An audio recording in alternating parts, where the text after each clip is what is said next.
Bapak Ibu saudara yang dikasih Tuhan, selamat sore, selamat malam.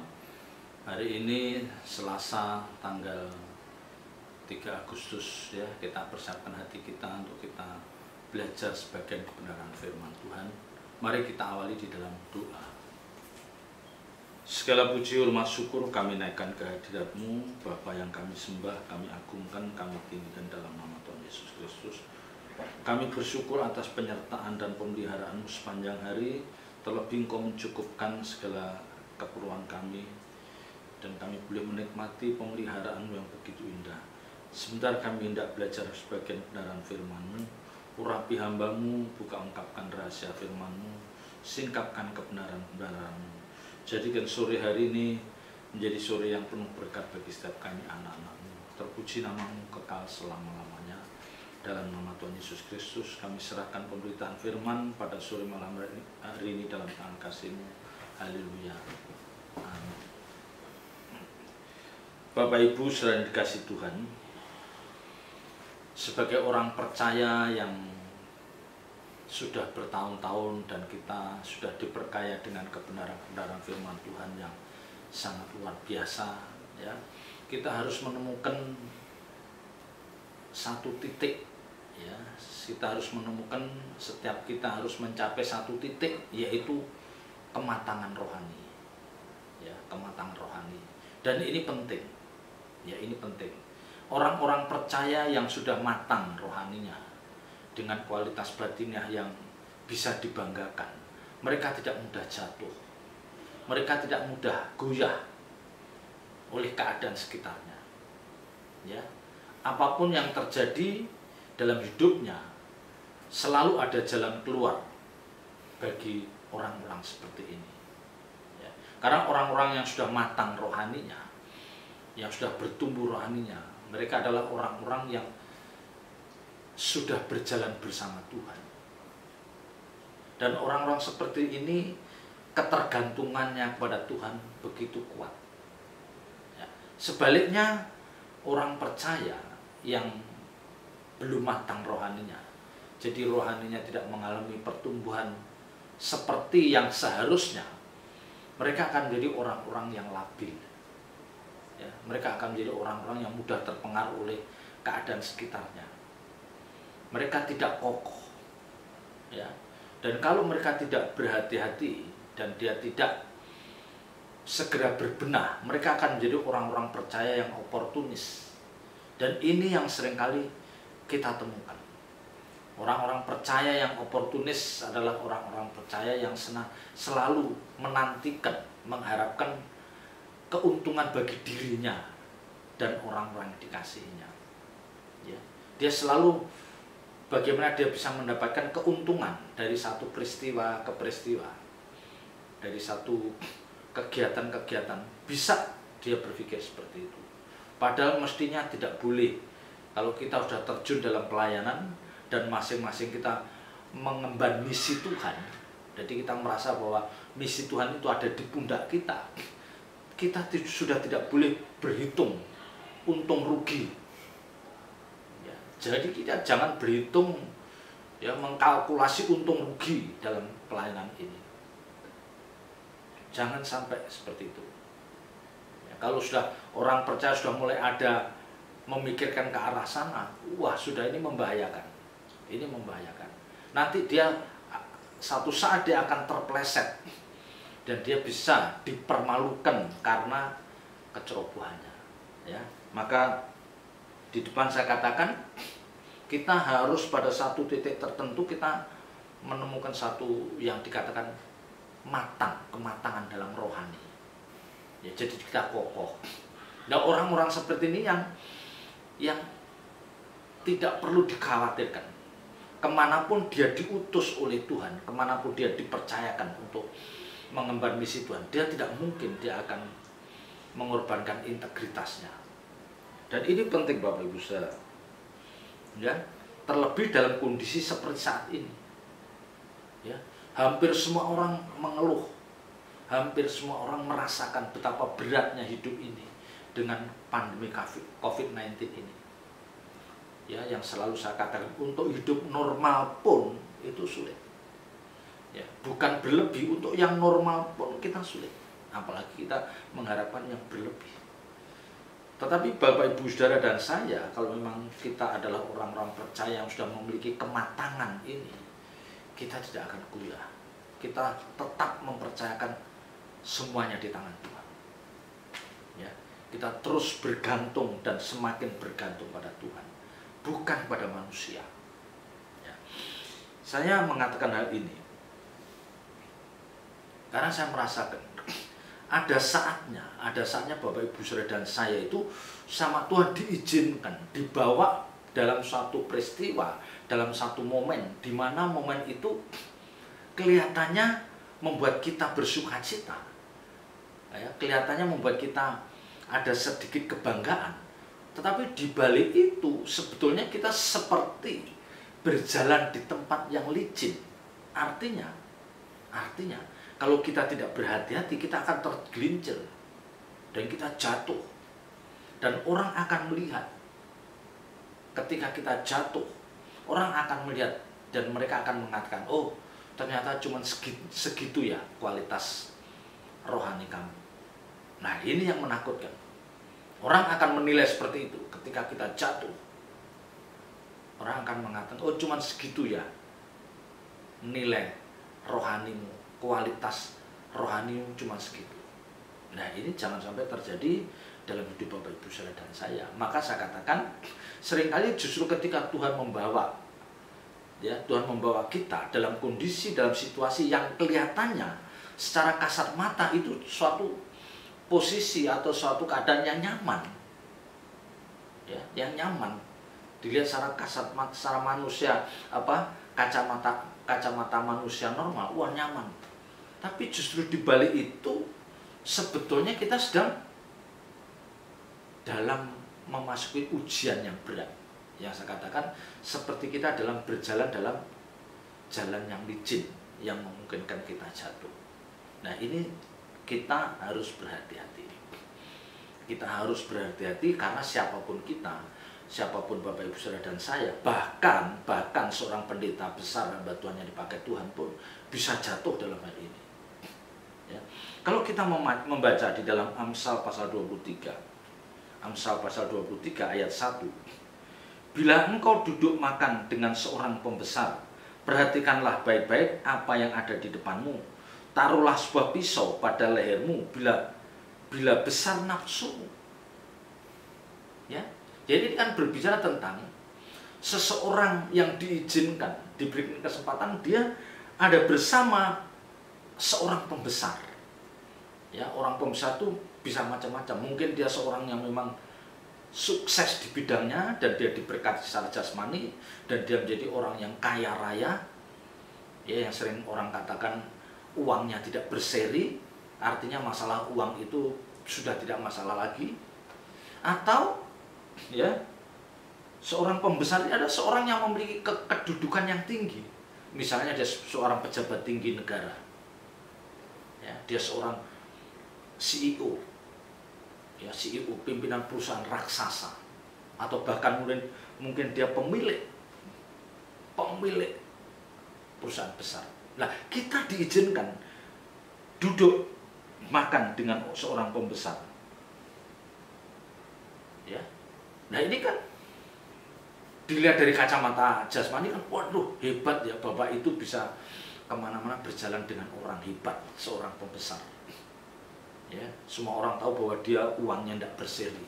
Artinya kalau masalah uang tidak usah diragukan. Apalagi kalau orang seperti ini ternyata orang yang sangat murah hati. Orang akan iri lihat kita ketika kita berjalan atau dikatakan duduk makan dengan seorang pembesar. Nah, ini kan jarang orang ada kesempatan seperti ini. Maka tadi saya katakan, secara kacamata jasmani itu sesuatu yang sungguh mengasihkan. Ya, kesempatan yang sangat luar biasa. Tetapi di balik itu, ingat, di balik itu Tuhan sepertinya memasang ujian. Tuhan menguji. Ya. Di balik itu, ya, di satu sisi iblis memasang jerat.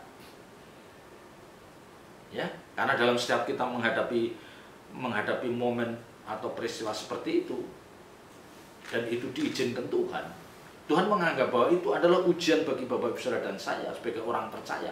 Ketika kita berjalan dengan seorang pembesar, kita diajak makan, kita dijamu dengan makanan mewah, kita diuji integritas kita.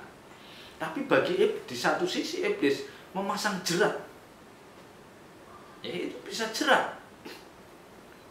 Ayat ini katakan, perhatikanlah baik-baik apa yang ada di depanmu. Ya, jadi ini bisa diartikan ketika kita dijamu dengan makanan yang begitu mewah oleh seorang pembesar itu, bisa, ya, kita disuruh memperhatikan perhatikanlah baik-baik apa yang ada di depanmu, masakan apa yang dihidangkan di depan mata kita. Tentu kalau dia seorang pembesar, urusan makanan itu pasti sangat kecil. Berbagai masakan pasti ada di meja di mana kita duduk bersama pembesar itu. Mau makan jenis apa aja, makanan model apapun pasti ada. Dan itu pasti makanan-makanan yang bernilai tinggi dengan harga yang fantastik. Ya. Atau kebenaran ini akan mengatakan gini, ketika kita ada bersama dengan seorang pembesar, ya, ini kan duduk makan dengan seorang pembesar, ini kan bisa diartikan, ini kan menunjukkan betapa dekatnya kita dengan orang itu. Betapa dekatnya kita dengan orang itu. Dan orang itu memang mungkin orang-orang seperti ini memang dia juga memerlukan kita, karena dia tahu bahwa kita orang yang rohani, ya, kita mengerti tentang rohani, ya, kita memiliki karakter yang bagus, dan tidak jarang orang-orang seperti ini tertarik untuk dekat orang-orang seperti itu. Maka tidak jarang kalau banyak hamba Tuhan, pendeta-pendeta besar itu akrab dengan orang-orang kaya itu, nggak heran, ya, karena orang kaya pun juga merasa tersanjung, terhormat kalau dia bisa dekat dengan seorang hamba Tuhan besar yang dipakai Tuhan itu. Sementara bagi hamba Tuhan itu, dia juga merasa seperti ada satu kehormatan kalau dia bisa dekat akrab dengan orang yang seorang pembesar ini. Ya. Nah, di sini saya mau mengatakan, ini bisa makanan secara jasmani, tapi ini juga bisa diibaratkan sebagai apa? Kesempatan terbuka bagi kita untuk kita menginginkan apapun. Ya. Jadi ketika kita dekat orang besar itu, ya, dan kita begitu dekat, dan memang mereka seolah-olah mereka perlu dengan kita, perlu dengan Bapak Ibu Saudara, karena Bapak Ibu Saudara misalnya dikenal oleh banyak orang bahwa Bapak Ibu Saudara memiliki karakter yang bagus, ya, rendah hati, dan seringkali, ya, orang-orang percaya itu bisa mengeluarkan memberikan petuah yang isinya kebenaran firman Tuhan, dan itu mungkin bisa menguatkan orang-orang seperti ini, bisa menghiburkan, bisa menguatkan, ya. Tapi di balik itu sebenarnya kita juga seperti dihadapkan, nih, kamu udah dekat dengan orang yang sangat kaya, kamu ditawarkan apa yang kamu inginkan pasti akan dipenuhi. Ya. Jadi kalau kita sudah dekat dengan orang kaya atau orang terkaya, seorang pembesar, dan kita sangat dekat, kita itu mau pengen apapun, itu tinggal ngomong saja pasti akan diluruskan. Pasti akan diluruskan. Misalnya kita gereja masih ngontrak misalnya, dan kita dekat dengan orang pembesar itu, dan kita ngomong, Pak, gimana bisa dibantu nggak? Cariin lahan yang kira-kira strategis untuk saya mendirikan gereja, karena kita masih kontrak, ya. Bagi mereka menyediakan lahan 1000-2000 meter nggak masalah, atau mungkin kita udah punya tanah sendiri, namun bangunan gerejanya masih sangat-sangat sederhana, kita minta dibantu supaya direnovasi bangunan gereja itu, bisa saja. Tapi justru disinilah ayat ini mengatakan, perhatikanlah baik-baik apa yang ada di depanmu. Jadi kesempatan yang ada di depan kita itu harus kita perhatikan baik-baik. Maka di depan saya katakan, jangan sampai kita tidak matang. Sehingga ketika kita dekat orang seperti ini, kita seperti ngelar hujan. Ngerti? Ngelar hujan. Jadi keinginan yang selama ini kita pendam, pengen punya gereja besar, pengen punya mobil gereja inventaris, ya, pengen membangun gerejanya tingkat 2, itu kan kerinduan seorang hamba Tuhan. Misalnya begitu dekat orang langsung dia mengeluarkan unek-uneknya itu, waduh ini kesempatan, ya.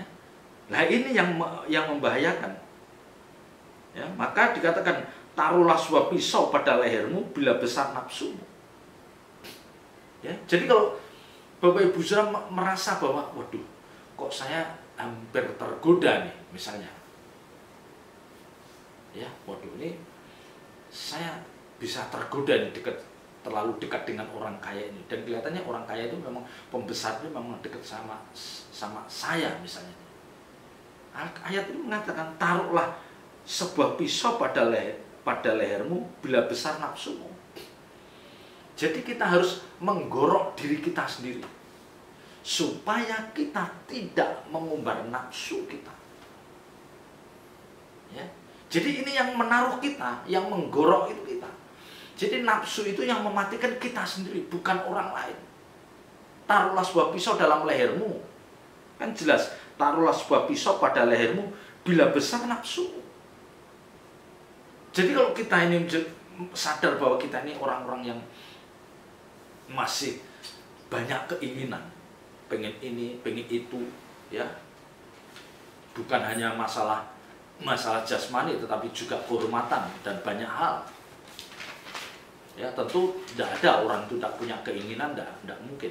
Dan tidak mungkin orang itu tidak punya kerinduan. Pasti semua orang punya kerinduan. Nah, ini masalahnya di sini. Masalahnya, apakah yang kita rindukan itu, yang kita inginkan itu, juga yang dirindukan Tuhan, juga yang diinginkan Tuhan. Nah, ini yang jadi persoalan. Karena kalau yang kita rindukan, yang kita inginkan itu bukan yang diinginkan Tuhan, bukan yang dikehendaki Tuhan.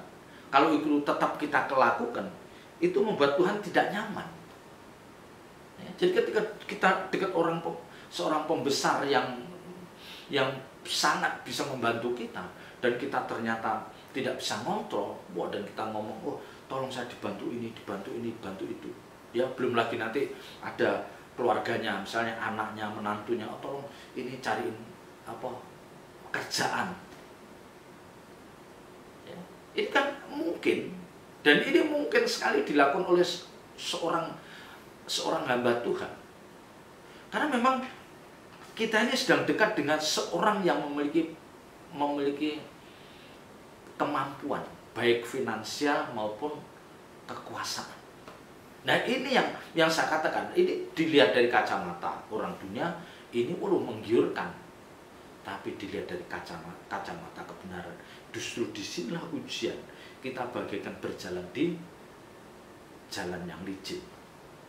Kalau kita tidak bisa mengendalikan nafsu kita tidak bisa mengendalikan keinginan kita, dan akhirnya kita mengeluarkan unek-unek segala keinginan kita keluarkan dalam kepada pembesar itu, ya sudah,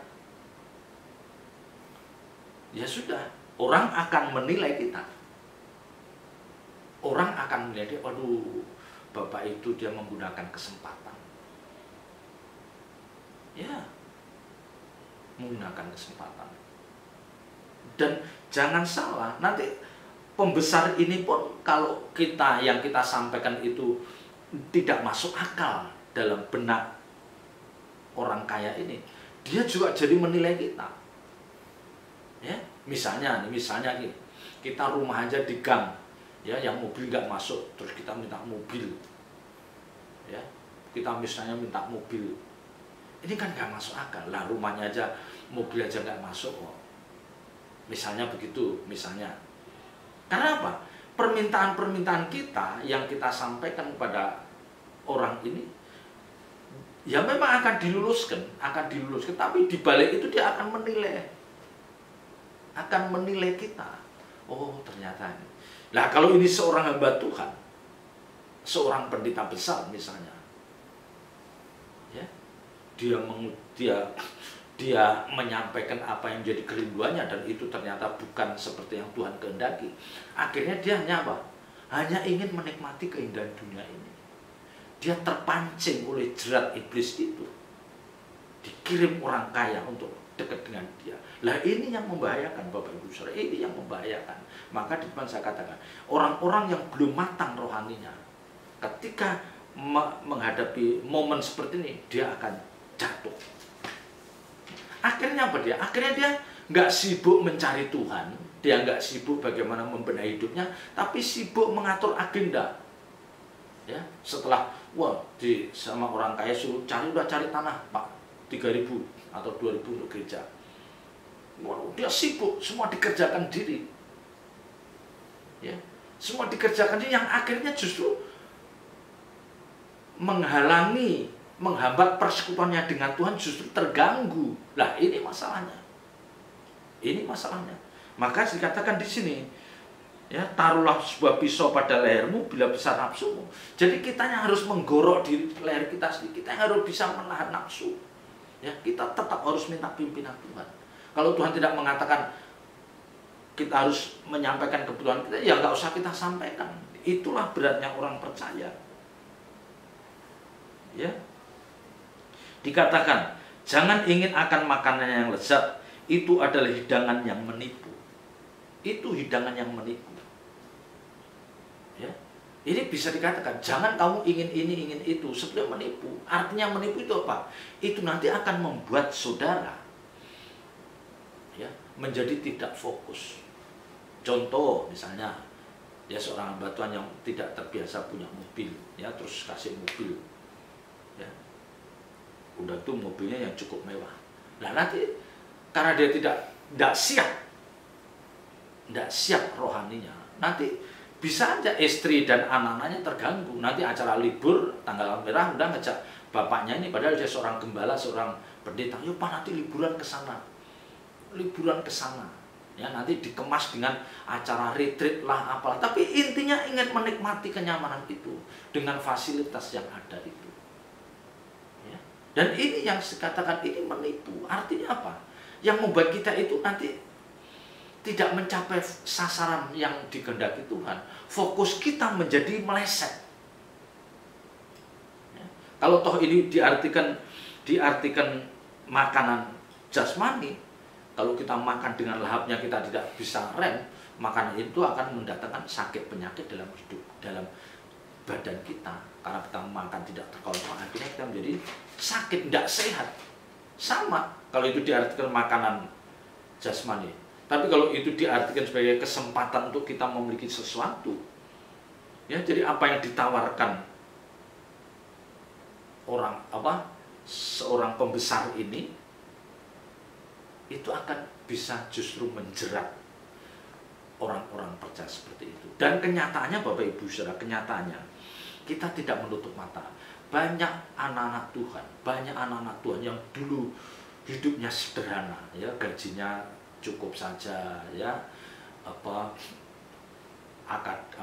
prestasi akademisnya ya standar, S1 dengan gaji yang standar. Tapi ketika mereka diberikan kesempatan S2 bahkan S3 dan diberikan kepercayaan lebih tinggi, tentu berkat-berkat jasmani akan mengikuti. Nah, biasanya justru orang ini yang membahayakan. Ini yang membahayakan. Dia tidak siap dengan berkat jasmani yang sangat luar biasa itu. Akhirnya apa? Dia tidak fokus. Dia tidak fokus. Nah, ini yang membahayakan. Maka yang pernah saya katakan, Bapak Ibu Saudara dan saya, kita harus mendoakan supaya anak-anak kita diberikan pertumbuhan rohani yang memadai. Artinya, kita doakan supaya anak-anak kita itu rohaninya yang bertumbuh, sehingga dia memiliki kematangan dalam kerohaniannya. Ya. Nah, nanti kalau sudah rohaninya bertumbuh, berkat jasmani mengikuti, dia sudah siap. Dia sudah siap. Dia bukan seperti OKB, orang kaya baru. Rohaninya belum bertumbuh, sementara berkat jasmani sudah melimpah. Yang biasanya 6 juta, 7 juta sebulan, setelah dia mendapatkan kepercayaan, Tuhan izinkan dia naik level, ya, udah gitu dia juga dapat pasangan hidup yang luar biasa. Dari biasanya punya 6 juta, 7 juta sebulan, sekarang punya bisa 50 juta per bulan. Coba bisa bayangkan. Orang-orang seperti ini kalau rohaninya belum matang, dia akan limbung dia. Setiap hari dia memikirkan, apa yang harus saya beli bulan ini. Ya, apa yang harus saya beli bulan ini. Karena tiap bulan 50 juta, sebulan dia habis hanya 15 juta, masih 35 juta, tambah lagi 50 juta bulan berikutnya. Dia habis 20 juta, tambah lagi. Jadi akhirnya dia memikirkan, sibuk memikirkan bagaimana dia menggunakan uang itu. Dia tidak sibuk bagaimana dia mencari Tuhan. Dia tidak sibuk bagaimana dia bisa menemukan Tuhan dalam hidupnya. Dan ini yang membahayakan. Ini yang membahayakan. Makanya Bapak Ibu Saudara itu yang memasang pisau dalam leher itu kita sendiri. Ya. Yang menggorok supaya kita tidak memiliki nafsu yang besar itu kita sendiri. Ya. Maka setiap kita itu harus introspeksi, apakah saya itu termasuk orang-orang yang memiliki nafsu yang besar. Mari Bapak Ibu Saudara, kita merenungkan kebenaran ini. Koreksi, masing-masing kita mengoreksi. Apakah kita itu terlalu banyak keinginan, banyak maunya, sehingga kita lupa membangun intimasi dengan Tuhan. Itu penting. Jangan sampai kita tertipu oleh hal-hal yang semu itu. Ya, kita harus punya integritas supaya kekristenan kita itu dilihat begitu agung oleh banyak orang.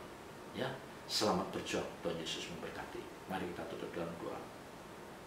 Bapa, meteraikan firman-Mu dalam setiap hati kami dan ajar kami melakukannya. Roh Kudus, tolong setiap kami biar kami bisa menjadi orang percaya memiliki integritas yang membanggakan. Dalam nama Tuhan Yesus Kristus kami berdoa dan ucap syukur. Haleluya. Amin.